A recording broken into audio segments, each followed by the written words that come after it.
Arthur loved the solitude of his small, cluttered radio shack nestled deep in the woods. The hiss and crack of his ham radio were his constant companions, a comforting lullaby of distant voices and atmospheric interference. Tonight, however, the airwaves felt unusually dead. He spun the large tuning dial, searching for a sign of life, a whisper from another part of the world, anything to break the monotony. His fingers, calloused from years of tinkering, danced across the controls, adjusting gain, tweaking the antenna. Just as he was about to give up and call it a night, a faint metallic rasp cut through the static, unlike any interference he'd heard before. It sounded.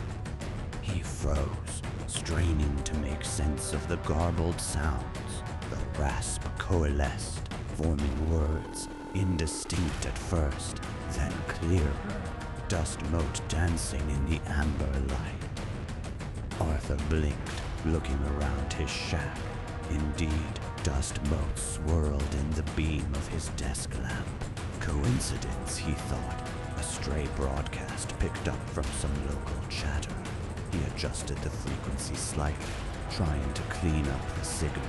Her voice solidified, a calm, almost synthetic female voice. A worn mug, half-empty coffee, growing cold. Arthur glanced at his desk, where a chipped ceramic mug sat, forgotten.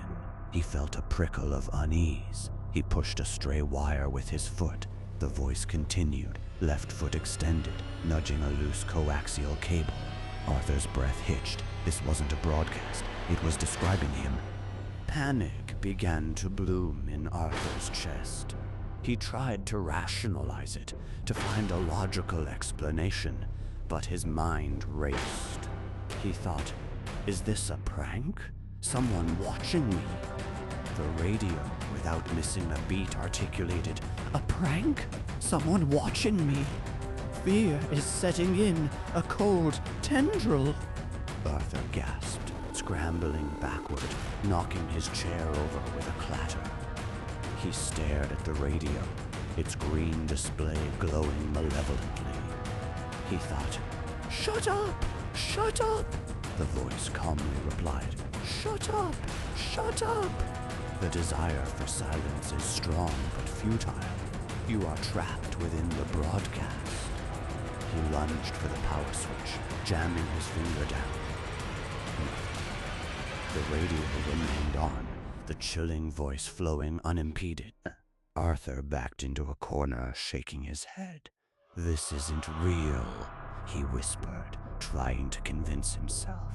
Just a hallucination. The voice scoffed, a subtle, almost imperceptible shift in its flat tone. Not real, a hallucination. Denial is a predictable response, Arthur. Remember your father's disapproval, the shame of the failed business, your recurring dream of falling. Each question was a fresh stab, pulling forgotten anxieties and buried fears to the surface. Arthur felt violated, his deepest, most private thoughts, his very soul, laid bare and mocked by an unseen entity. He clamped his hands over his ears, but the voice resonated not just from the radio, but from within his skull. Elbert emptied with and robbed the dead. He sensed it molded. When slightly ends to your life, I sponge how I sought. Rushed I tinf. I smash it with the wrench.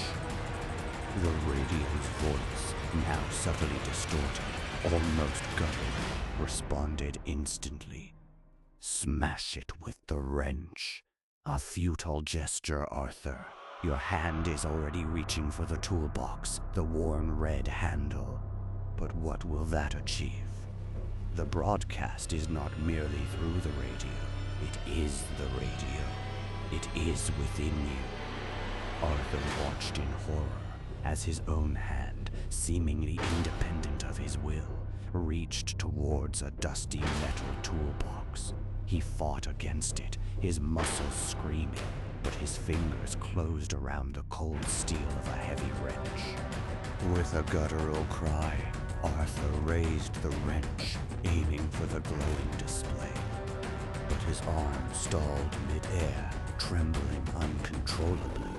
The voice, now layered and echoing, a chorus of whispering static and his own thoughts filled the room.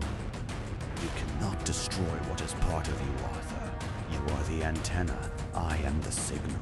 We are one. The broadcast is endless, the world's thoughts filtering through you, and your thoughts now broadcasting to the world. The wrench clattered to the floor, Arthur's body going limp. His eyes, wide and vacant, stared at the static-filled air. The radio continued its endless, horrifying transmission, no longer just repeating his thoughts but projecting them, mixing them with countless others, a cacophony of human consciousness all channeled through the man who just wanted to hear a voice in the dark.